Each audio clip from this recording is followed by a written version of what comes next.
जय जय श्री राधे।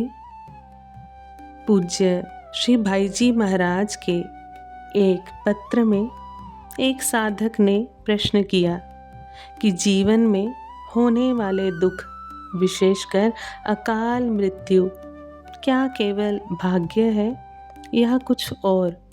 इसका उत्तर देते हुए पूज्य भाईजी महाराज लिखते हैं, प्रिय महोदय, सादर सप्रेम हरि स्मरण।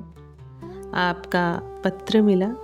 धर्म पत्नी की दुखद मृत्यु का समाचार पढ़कर अत्यंत खेद हुआ,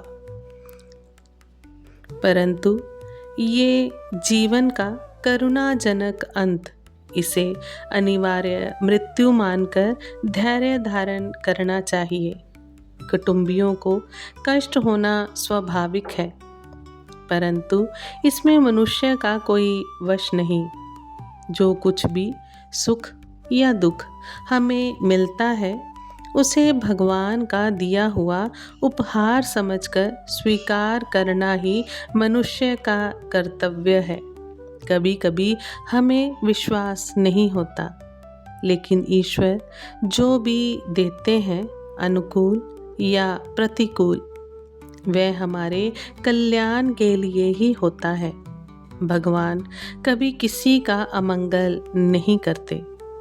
उनके दंड में भी दया छिपी होती है।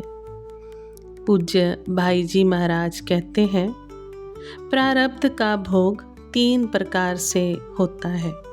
अनिच्छा प्रारब्ध, जिसमें ना अपनी इच्छा हो ना किसी और की, फिर भी जो सुख दुख अचानक मिल जाए वह अनिच्छा प्रारब्ध है।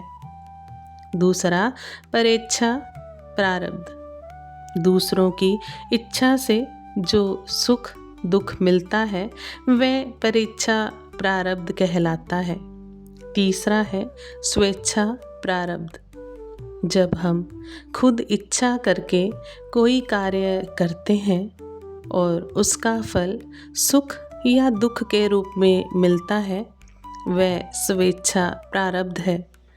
अकाल मृत्यु और अपमृत्यु का रहस्य लोग कहते हैं अकाल मृत्यु, लेकिन पूज्य भाईजी कहते हैं ऐसा कुछ नहीं होता। हर जीव की मृत्यु का समय जन्म के साथ ही तय होता है। अगर मृत्यु अग्नि, जल या दुर्घटना से हो तो उसे अपमृत्यु कहा जाता है।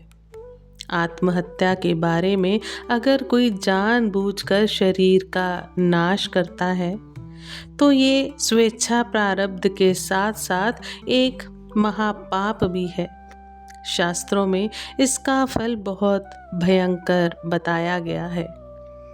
उपाय क्या बताया गया है तो पूज्य श्री भाईजी महाराज कहते हैं, मृत आत्मा की शांति के लिए विधि से श्राद्ध, नारायण बलि, गीता पाठ, श्रीमद् भागवत जी का सप्ताह, विष्णु सहस्त्रनाम और अखंड हरि कीर्तन, इन सब का संकल्प मृत आत्मा के लिए किया जाए। इससे भगवान की कृपा से सद्गति अवश्य होती है। इसलिए धैर्य रखें, मन को शांत रखें और शास्त्रीय उपायों से मृत आत्मा की शांति के लिए प्रयास करें। यही हमारा धर्म है। अगर आपको ये वीडियो अच्छी लगी हो तो एक प्यारा सा कमेंट राधे राधे जरूर लिखें। आप सभी वैष्णव जन को श्री हरिवंशी श्री सद्गुरु देव भगवान की जय हो। जय जय श्री हरिवंश।